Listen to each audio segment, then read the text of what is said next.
Halo, apa kabar semua? Senang sekali saya hari ini Ayu Ningtyas dapat menjumpai Anda kembali dalam program kesayangan kita, Dokterku, disiarkan dari studio El Sinta TV dan 95,7 FM Fit Radio Semarang. Seperti biasa, selama 1 jam ke depan, kami akan menyajikan informasi seputar kesehatan Anda dengan tema kali ini mengenai kelainan pada kelenjar gondok atau tiroid. Bagi Anda yang ingin bertanya, silakan di 021 2520 666 atau kirim pertanyaan Anda ke email kami di dokterkuelsinta@yahoo.co.id. Dan hari ini kita bertemu kembali dengan Dr. M. Yadi Permana SPB Kaong.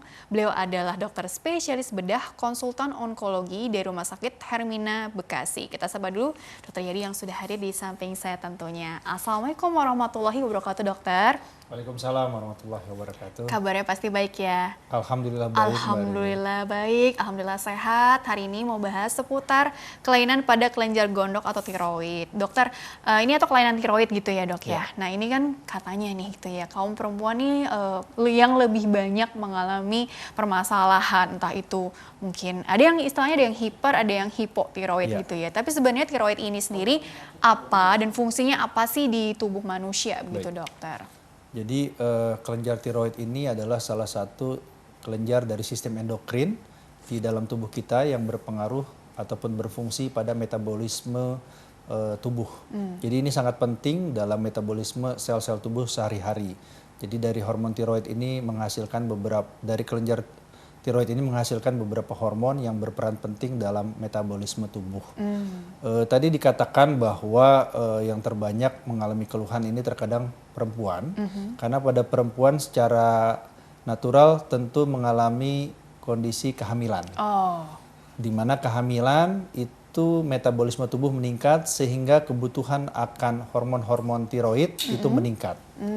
Pada beberapa kondisi dengan asupan yang kurang, fungsi hormon tiroid tersebut tidak mencukupi dari kebutuhan wanita tersebut selama hamil, sehingga beberapa wanita yang hamil dia terkena kondisi hipotiroid.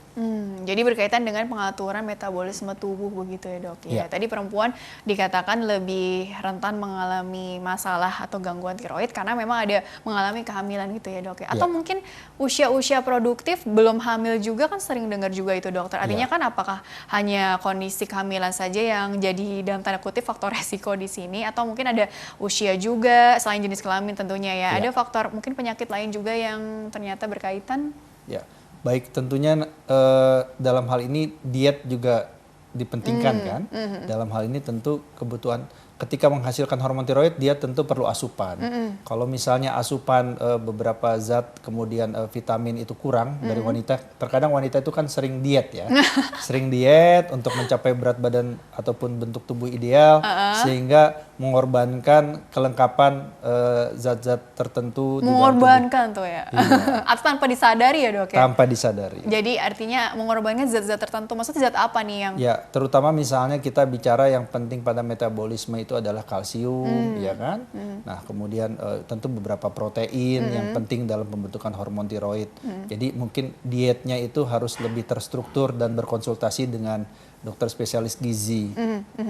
Dan ini juga istilahnya kan kelainan ya dok. Kelainan tuh beda dengan penyakit. Atau sebenarnya begini, ketika memang ada gangguan, tentunya tadi kan akan mengganggu metabolisme tubuh seorang perempuan lah katakanlah. Tapi intinya kan biasanya apakah berbahaya? Tapi kalaupun berbahaya tuh yang nggak yang sampai mengancam nyawa atau bagaimana? Karena kita perlu tahu juga basic di sini tuh maksudnya seperti apa dokter? Baik, secara umum kita membedakan kelainan pada tiroid di orang dewasa itu. Yang pertama kelainan kekurangan ataupun kelebihan hormon tiroid. Dalam hal ini dikenal oleh orang awam istilah hipotiroid dan hipertiroid. Kemudian yang kedua kita bicara penyakit-penyakit bisa autoimun ataupun inflamasi peradangan, misalnya golongan penyakit Graves disease gitu kan.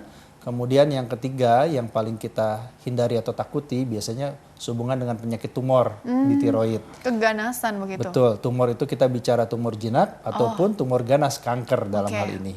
Nah itu angkanya cukup sering, tetapi angka kejadian kanker tiroid itu lebih sering pada pria justru dibandingkan pada wanita. Berapa? Di atas 45 ataupun 50 tahun.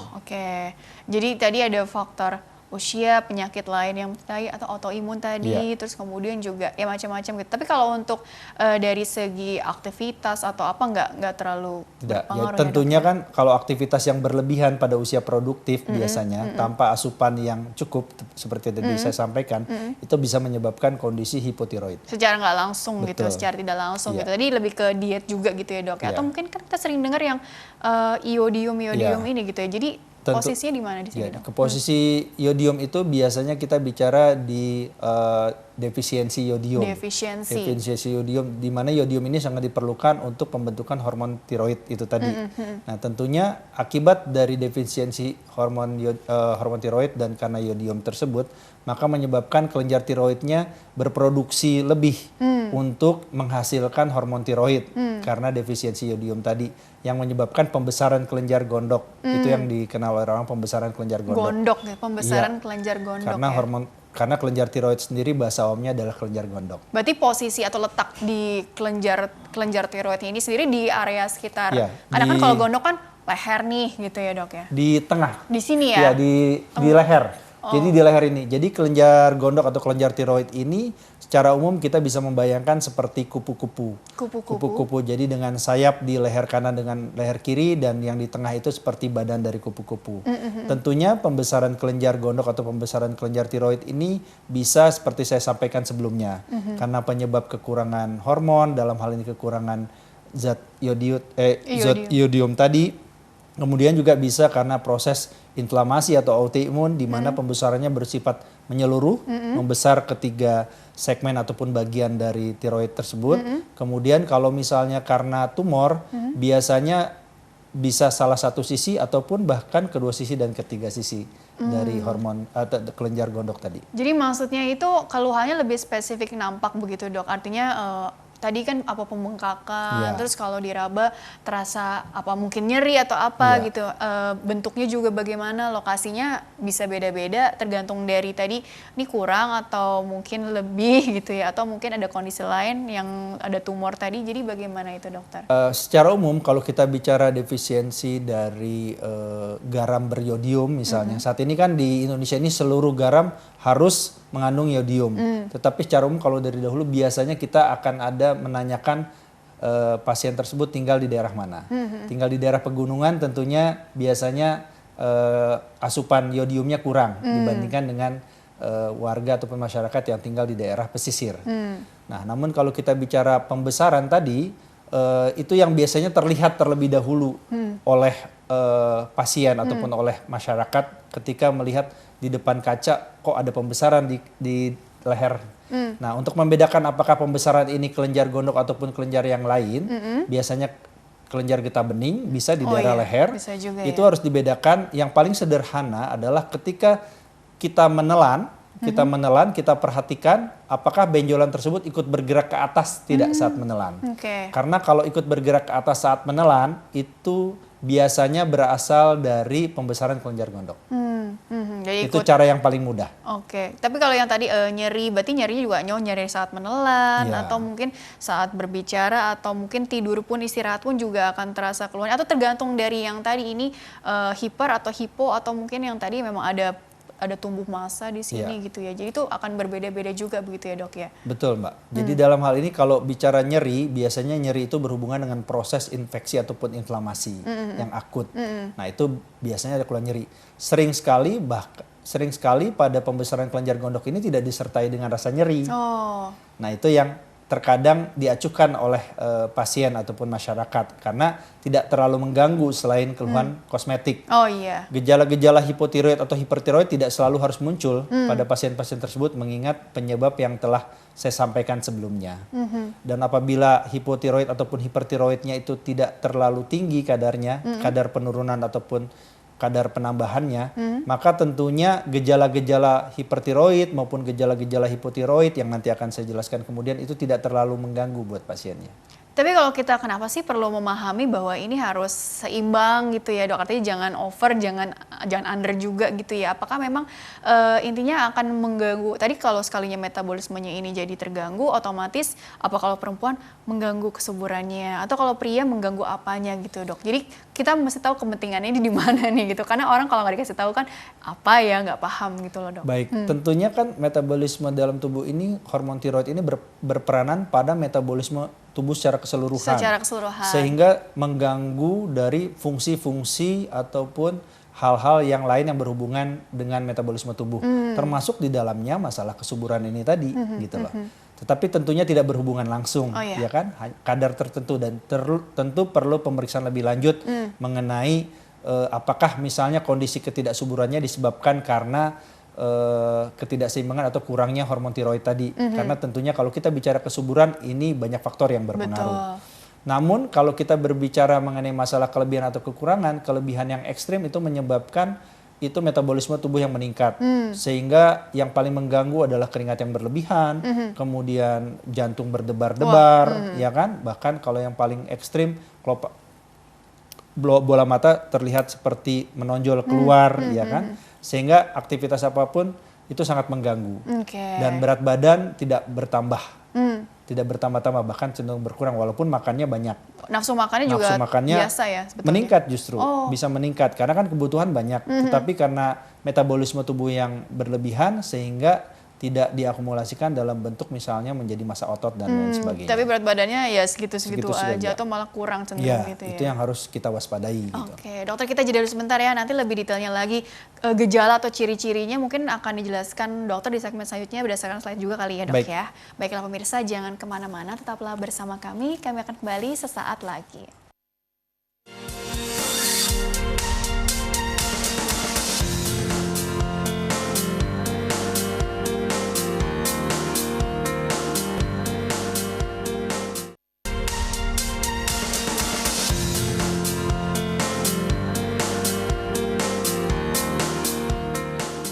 Ya pemirsa, terima kasih Anda masih bersama kami di program Dokterku, masih membahas mengenai kelainan pada kelenjar gondok atau tiroid bersama dengan Dr. M. Yadi Permana SPBK ONG, dokter spesialis bedah konsultan onkologi dari Rumah Sakit Hermina Bekasi. Dr. Yadi, dilanjutkan kembali ya. Baik, jadi langsung saja kalau begitu slide-nya satu persatu dimunculkan.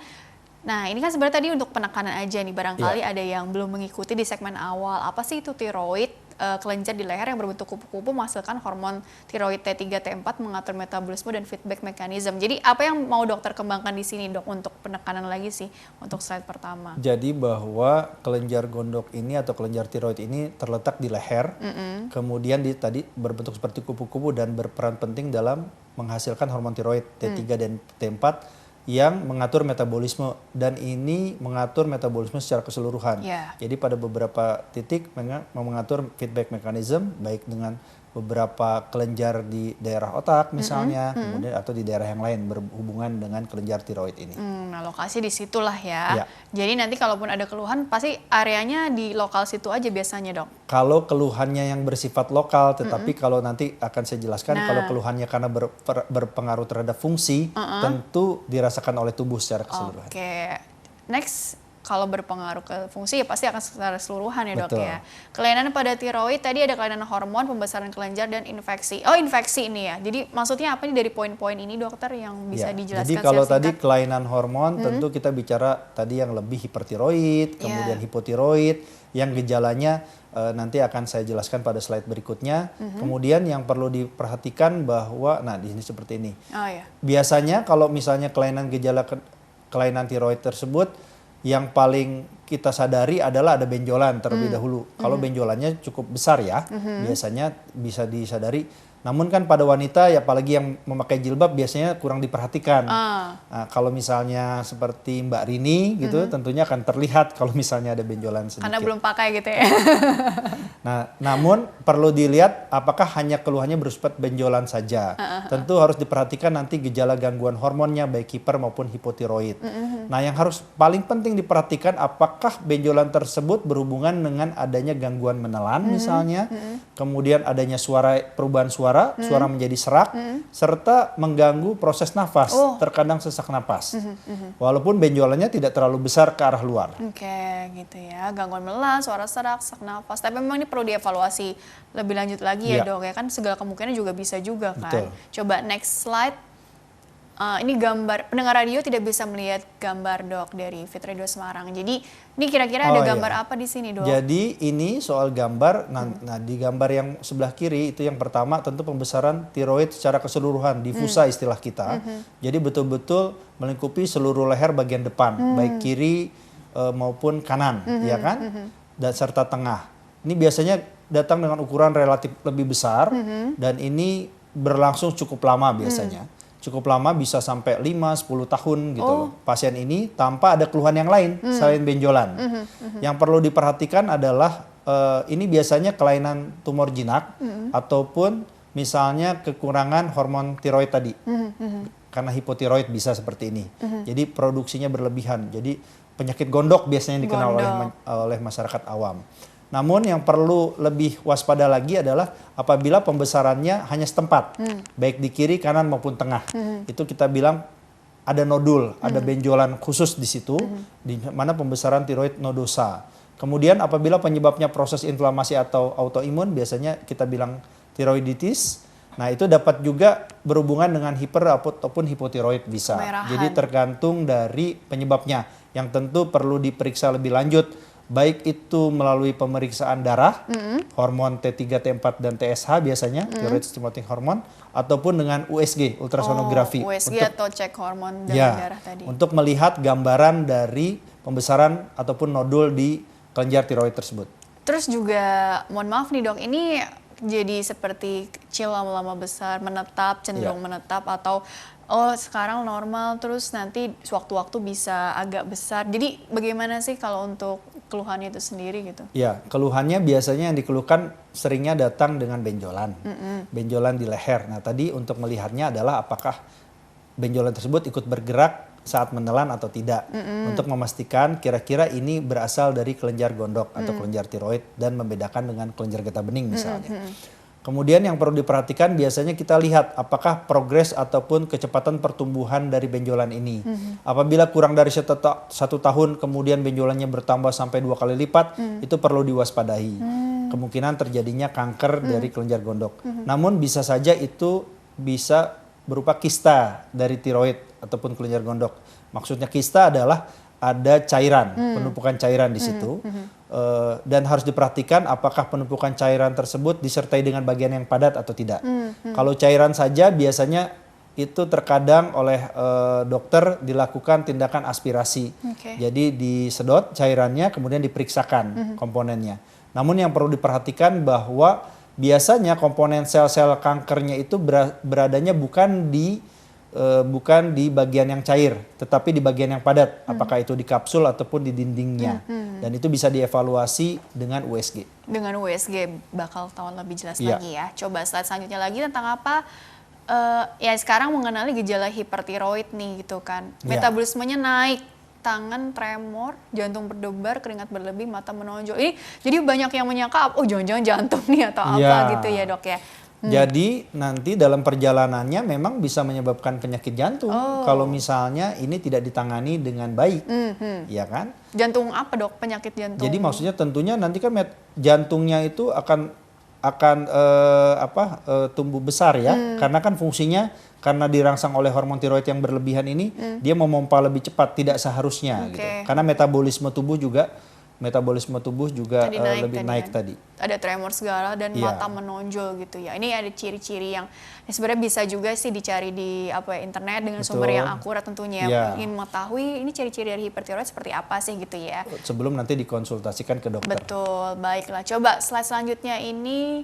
Nah ini hipo sebaliknya ya dok ya? Iya betul, ini sebaliknya bisa yang disebutkan metabolisme turun, kadang merasa kedinginan, letargi, konstipasi, gangguan haid maupun rambut rontok. Jadi maksudnya kadang-kadang bisa menyebabkan gangguan haid saja gitu karena hipotiroid tadi. Makanya saya bilang tadi metabolisme dari hormon tiroid itu mempengaruhi yang lain.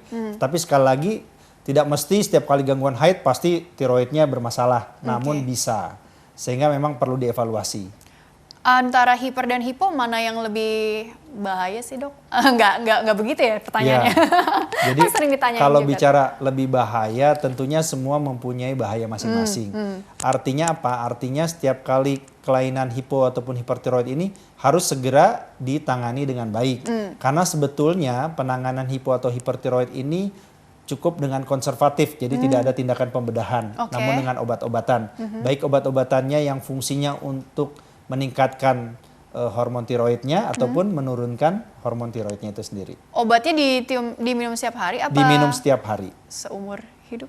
Atau? Tergantung, kalau misalnya nanti makanya kalau misalnya kondisi hipertiroid ini berlangsung terus misalnya, dan dilihat apakah kelainannya ini pembesarannya bersifat diffuse atau menyebar tadi, biasanya kegagalan pengobatan seperti itu karena kan mengganggu fungsi yang lain misalnya. Jadi kita harus atasi dengan pembedahan untuk mengangkat kelenjar tiroid yang fungsinya berlebihan tadi. Oh, ini naik level lagi nih. Betul. Pembedahan nih. Oke, jadi memang dilihat-lihat juga setelah diberi obat tadi respon tubuhnya bagaimana gitu ya. Nanti kalau kira-kira perlu diangkat tadi kelenjarnya baru mungkin pertimbangan yang dengan pembedahan begitu ya dok ya. Oke, baik. Next slide tentang apa? Neoplasma tiroid, ini singkat-singkat aja. Oh, ada kemungkinan tadi ini jinak atau ganas Iya, gitu betul. ya dok ya. Jadi kan ini kalau kita bicara neoplasma atau tumor secara keseluruhan, istilah orang awam terbagi dua tentunya, jinak maupun ganas. Ganas itu yang kita sebut kanker tiroid. Kanker tiroid itu ada beberapa macam, yang tumbuhnya lambat tadi ini golongan papiler, folikuler, kemudian yang tumbuhnya sangat cepat bisa golongan medulare dan anaplastik. Ini sangat cepat pertumbuhannya. Tapi kalau untuk keganasan mungkin ada faktor resiko dari riwayat keluarga atau mungkin lifestyle yang seperti apa dok yang tadi ada? Ya, kalau dari riwayat keluarga tentunya pasti ada hubungan, tetapi bukan yang ukuran yang utama sekali lagi. Kemudian lifestyle tentu konsumsi alkohol, kemudian makanan yang dibakar misalnya, junk food saat ini karsinogenik, ini bisa meningkatkan risiko terjadinya kanker tiroid dan merokok ya, terutama pada laki-laki. Makanya tadi sering kanker tiroid ini terjadi pada laki-laki. Oke, ini berdasarkan penelitian gitu ya dok ya. Slide berikutnya lagi sekarang tentang, nah makanya tadi dokter bilang kan dipastikan dulu nih USG, cek fungsi hormon, timingnya juga kapan gitu dok. Dan ini ada berlanjut kok, ada CT scan, ada MRI leher, ada biopsi kalau dicuriga ke arah mana juga gitu dokter. Jadi kalau misalnya yang paling sederhana dan tidak invasif tentunya USG dan pemeriksaan fungsi hormon. USG ini USG sederhana saja untuk melihat apakah pembesarannya ini tadi diffuse, menyeluruh ataupun ada nodul. Yang nodul ini yang harus kita perhatikan, jangan sampai ini ke arah kanker tiroid. Kemudian apabila diperlukan tentu kita bisa melakukan pemeriksaan fine needle aspiration biopsy pakai jarum untuk mengambil sampel dari nodul tadi. Untuk melihat apakah ada sel-sel kanker ataukah tidak.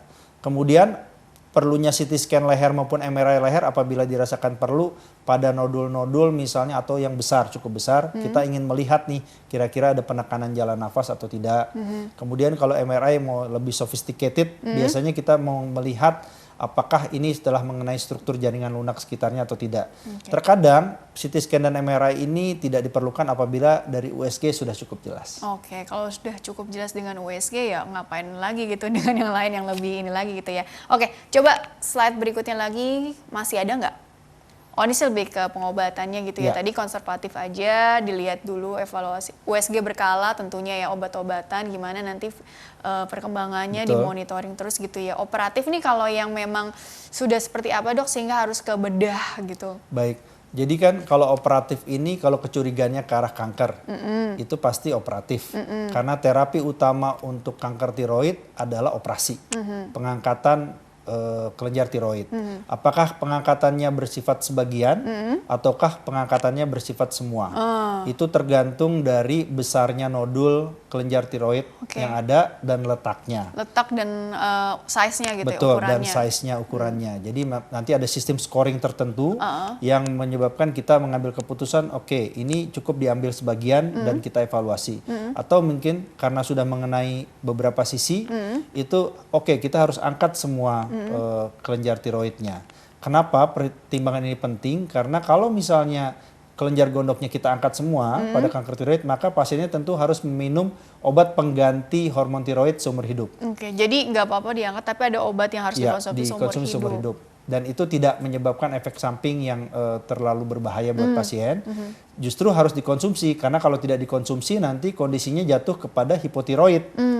Karena kan hormon tiroidnya tidak ada yang menghasilkan lagi, karena sudah diangkat kelenjar tiroidnya. Dan ini tadi untuk adjuvan ada radiasi. Ya, gitu jadi maksudnya pada kanker tiroid, kalau misalnya dianggap perlu, ada bagian yang kita anggap masih tersisa atau dievaluasi biasanya melalui scan tiroid, melalui zat pemasukan zat radioaktif, itu bisa dilakukan ablasi. Jadi dengan tidak dikenal istilah kemoterapi pada kanker tiroid, tetapi terapi adjuvannya sifatnya tadi ablasi internal. gitu ya. Jadi operasi yang paling utama pada kanker tiroid, kemudian jika diperlukan tentunya ada tindakan ablasi tadi. Jadi paling penting untuk berkonsultasi kepada dokter, baik itu kalau misalnya penyakit dalam endokrin ataupun bedah onkologi untuk mengetahui kondisi kelainan tiroid pada Anda. Jadi yang terlibat nih bedah onkologi, dokter spesialis penyakit dalam bagian yang pelajari endokrin gitu ya dok ya. Atau mungkin macam-macam tergantung tadi keluhan-keluhan yang lainnya juga kan ya dok ya. Oke, ada lagi saat berikutnya sebelum kita masuk ke pertanyaan email. Ya, jadi mungkin ini sedikit informasi saja kepada masyarakat bahwa operasi tiroid itu tidak mesti harus, terkadang kan kalau wanita takut tuh dilakukan sayatan dari sini karena Bekasnya akan bekasnya. Jadi kita biasanya melakukan transoral endoscopic thyroidectomy vestibular approach. Jadi bisa dari dalam rongga mulut seperti ini, sehingga bekasnya tidak nampak. Tapi ini kalau misalnya pada ukuran yang kecil biasanya, atau kecurigaannya lebih ke arah bukan kanker. Kan tadi dilihat letak ukuran gitu ya dok, nanti akan disesuaikan menentukan oleh dokter yang bersangkutan. Oke, yang penting tadi kalau bedah minimal invasif tuh sayatannya mungil gitu ya dok, kecil. Jadi secara kosmetik tidak sebenarnya mungkin lebih takut ke apa nih kata tindakan keluhan-keluhannya atau gejala sisa atau apa gitu macam-macam. Tapi sebenarnya kan nanti kan pasti ada follow up yang bisa dokter edukasikan kan dok. Jadi kan tentunya kita bicara ketakutan biasanya pada masyarakat ataupun pasien untuk melakukan operasi tiroid adalah kehilangan suaranya, suaranya hilang. Nah biasanya karena fungsi atau di dekat kelenjar tiroid tersebut berjalan saraf yang mempersarafi pita suara. Semakin besar kelenjar tiroid tentu kemungkinan komplikasinya akan semakin besar. Maksudnya jadi parau atau apa? Jadi dia tidak suaranya serak. Jadi hilang, jadi kayak jadi gitu berubah lah gitu. Berubah suaranya. Tentunya kalau yang paling penting adalah dokter bedah yang mengerjakan, dalam hal ini dokter bedah onkologi yang telah memang mempelajari hal ini, itu telah mempreservasi ataupun melindungi dari saraf tersebut. Sehingga saraf tersebut utuh. Dan apabila suara serak itu terjadi, biasanya terkadang karena proses operasi itu sendiri, jadi kan sarafnya tersenggol atau apa, tetapi tetap utuh. Atau misalnya karena karena pembiusan dimasukin selang ke dalam tenggorokan, otomatis mengganggu suara. Tapi itu biasanya kurang dari seminggu akan pulih. Oh, kurang dari seminggu akan pulih. Tetapi kalau misalnya suara serak itu memang karena pada beberapa tadi kan saya sebutkan bahwa kalau misalnya kelainannya karena kanker, kanker itu bisa menginfiltrasi ataupun mengenai saraf yang mempersarafi pita suara. Sehingga tentunya apabila sarafnya sudah terkena dari awal, sangat sulit untuk kembali lagi ke normal. Kalau jadi sudah dari awal ya. Betul. Jadi sangat penting makanya deteksi dini tadi sehingga kita bisa tangani dengan baik apakah itu sifatnya konservatif ataupun operatif. Oke, baik sebelum nanti bahas deteksi dini itu mungkin di segmen terakhir ya. Ini ada pertanyaan dari email. Dokter bisa beri tanggapan ya. Jadi bagi pemirsa yang ingin bertanya via email silakan kirim saja pertanyaan ke email kami di dokterkuelsinta@yahoo.co.id. Format lengkapnya di bawah ini, nama, usia Anda atau usia pasien yang ditanyakan serta tempat tinggalnya. Baik, pertanyaan pertama ini dari Bapak Agustinus. Bertanya seperti ini. Dokter, saya mau tanya hubungan tiroid dengan kehamilan. Usia kehamilan istri saya sudah di trimester 2. Sebelumnya pernah dites dan sedikit hipotiroid. Apakah obat tiroidnya tetap boleh dikonsumsi selama hamil? Terima kasih dokter. Mungkin banyak yang masih berpikir obatnya ini aman tidak untuk si janin, dan kalaupun dikonsumsi mungkin apa dosisnya dikurangin atau apa gitu ya dok. Jadi bagaimana nih tanggapannya untuk Bapak Agustinus dok? Baik, terima kasih atas pertanyaannya Pak Agustinus. Kalau tadi disampaikan bahwa istri Bapak sekarang kondisinya sedang hamil. Mungkin informasi yang belum kita dapatkan apakah memang obat tiroid tersebut telah didapatkan sejak sebelum kehamilan ataukah karena kondisi yang dicek itu hipotiroid maka diberikan hormon tiroid tadi. Tentunya obat tersebut harus dikonsumsi oleh istri Pak Agustinus karena kalau kondisi hipotiroid ini berlangsung lama maka justru akan mempengaruhi perkembangan janin putra atau putri Pak Agustinus itu sendiri. Di trimester 2 ini? Di trimester 2 ini. Jadi kalau memang sudah bisa dikenali sejak trimester 1 atau trimester 2 maka ini akan dievaluasi terus. Pastinya dokter kandungan akan mengkonsultasikan ke dokter penyakit dalam ataupun dokter endokrin ya untuk melihat dan memantau karena semakin dia trimester 2 ke trimester 3 tentu kebutuhan tubuhnya akan meningkat. Sehingga selain obat tiroid tadi harus diperhatikan masalah asupan gizi yang tadi saya sampaikan sehingga bisa berjalan secara simultan. Oke, jadi ada nutrisinya juga yang perlu diperhatikan ya. Tapi kalau untuk kasusnya sendiri di perempuan ya dok, ya lebih banyak pada saat memang kehamilannya itu baru ada timbul masalah atau sebelumnya udah ada sehingga perlu perlakuan khusus nih ketika beliau ini sedang hamil gitu. Umumnya seperti apa dok kalau di Indonesia atau praktek dokter sehari-hari ini? Jadi karena tadi saya sampaikan bahwa pada proses kehamilan tersebut metabolismenya meningkat, tentunya kebutuhan akan hormon tiroidnya juga meningkat. Pada wanita sekali lagi apabila asupan gizinya tidak cukup, maka akan jatuh kepada kondisi hipotiroid tadi.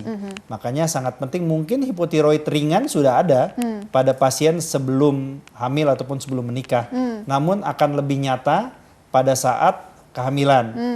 Atau biasanya dokter kandungan secara memang secara untuk identifikasi deteksi dini dari awal pada kehamilan tersebut memeriksa fungsi hormon tiroid tersebut. Jangan sampai memang pasiennya jatuh pada kondisi hipotiroid dan tidak disadari karena tidak menimbulkan gejala kalau tidak disadari karena tak bergejala. Ya, karena hipotiroidnya misalnya jatuhnya belum berat, jadi masih ringan, jadi tidak bergejala. Oke, gitu ya. Masih ringan tapi kan metabolisme tadi udah mulai keganggu. Betul, gitu nanti ya. akan mengganggu perkembangan dari janin itu sendiri. Kalau untuk cek hormon itu bebas ya waktunya dok? Artinya nggak ada di usia keberapa gitu atau mungkin ya, pada itu saat nanti apa? tergantung dari kebijakan dokter kandungannya, tapi biasanya di setiap trimester paling tidak itu akan dievaluasi kalau dirasakan perlu. Oke, begitu ya. Baiklah, pertanyaan selanjutnya dok ya, dari Tia. Tia ini usianya 28 tahun dokter. Dok, saya penderita GERD dan keluhan saya, tenggorokan saya ini sering perih, mual, dan mau muntah terus. Apa kondisi tenggorokan atau mulut yang asam akan merusak atau mengganggu keseimbangan tiroid juga? Oh, karena letaknya ini ya, di sini tadi kan. Karena saya punya keluhan rambut rontok, berat badan naik terus, seperti gangguan tiroid gitu ya. Jadi bagaimana itu dokter? Apakah ada kaitannya atau enggak sih gitu? Ya. Kebetulan aja terjadi bersamaan keluhannya. Bagaimana dok? Terima kasih Mbak Tia atas pertanyaannya. Yang pertama mengenai masalah keluhan GERD tentunya perlu dikomunikasikan dengan dokter penyakit dalam dari Mbak Tia itu sendiri. Namun secara umum kondisi GERD tadi tidak berpengaruh terhadap fungsi hormon tiroid secara langsung. Hanya mungkin perlu difahami bahwa apakah dalam kondisi GERD tersebut maka asupan nutrisi ataupun gizi dari Mbak Tia ini kurang atau gimana terhadap tadi yang tertentu misalnya yodiumnya, kalsiumnya dan lain sebagainya sehingga menyebabkan fungsi tiroidnya berkurang. Tetapi tadi rambut rontok itu kan bisa disebabkan banyak kondisi. Sementara berat badan naik justru tidak selalu terjadi pada pasien dengan hipotiroid. Jadi begitu ya. Jadi ya kurang lebih seperti itu. Tadi perlu dievaluasi juga mungkin dari GERD-nya ini apakah tadi nafsu makannya jadi terganggu dan tadi lebih ke nutrisinya jadi nggak seimbang dan itu akan mempengaruhi tadi keseimbangan fungsi atau kelenjar tiroid itu sendiri gitu ya dok ya. Oke dokter, kita jeda dulu sebentar, nanti dilanjutkan di segmen terakhir lebih detailnya lagi seperti apa ya. Baiklah pemirsa, jangan kemana-mana, tetaplah bersama kami akan kembali sesaat lagi.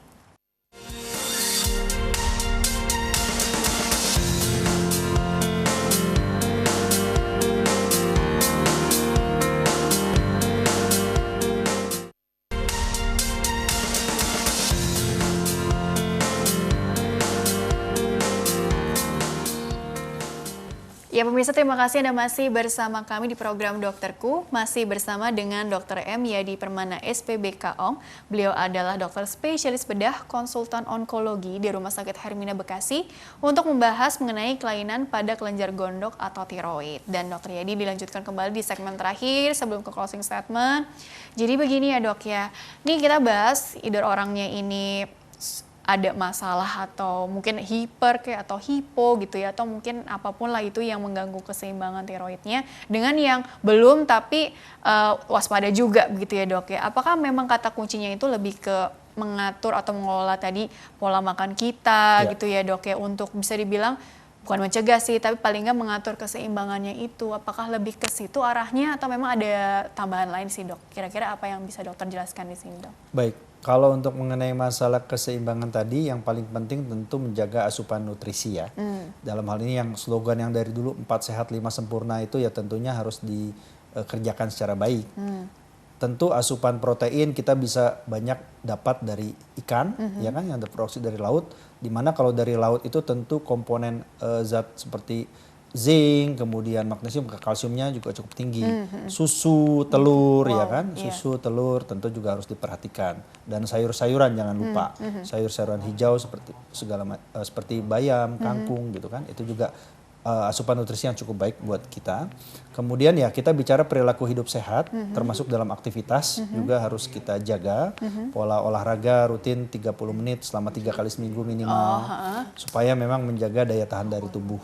Dan apabila memang kita, itu bisa sebagai deteksi dini juga, kalau misalnya kita dengan aktivitas seperti itu ternyata sudah cukup cepat lelah, mungkin tentu harus kita lihat apakah jangan sampai hormon tiroid kita kurang gitu. Dengan aktivitas yang sederhana kita cepat lelah gitu kan.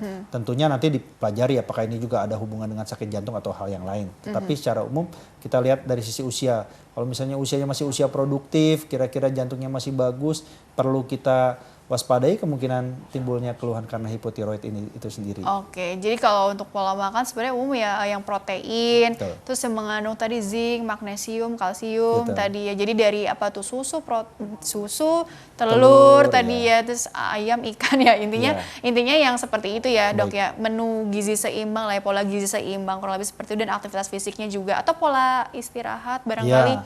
Tadi kan kita perlu bukan deteksi dini ya, istilahnya lebih ke screening tubuh kita ya. Betul. Kok baru aktivitas sebentar udah mulai lelah, jangan-jangan saya ada kemungkinan hipotiroid. Jadi kan rajin baca-baca juga ya dengan sumber-sumber yang akurat tentunya. Tapi dok, nah ini kan karena di tengah pandemi gitu ya dok ya. Barangkali kita bisa kan memanfaatkan konsul online gitu dokter. Karena kan mungkin ada juga yang kapan nih saya perlu ke dokter untuk memastikan, kapan saya perlu ke bagian bedah onkologi untuk konsul, atau mungkin ke dokter mana dulu sih untuk memastikan saya ini mungkin ada keluhan seperti ini, apakah saya ada masalah di kelenjar tiroid saya. Itu kira-kira step by stepnya juga bagaimana dok, untuk semakin menimbulkan kesadaran kita juga nih langkah-langkahnya. Kalau misalnya kita lihat tadi keluhannya berhubungan dengan gejala-gejala hipotiroid atau hipertiroid, maka tentunya bisa datang ke teman sejawat dokter penyakit dalam, atau yang lebih subspesialis adalah subspesialis endokrin.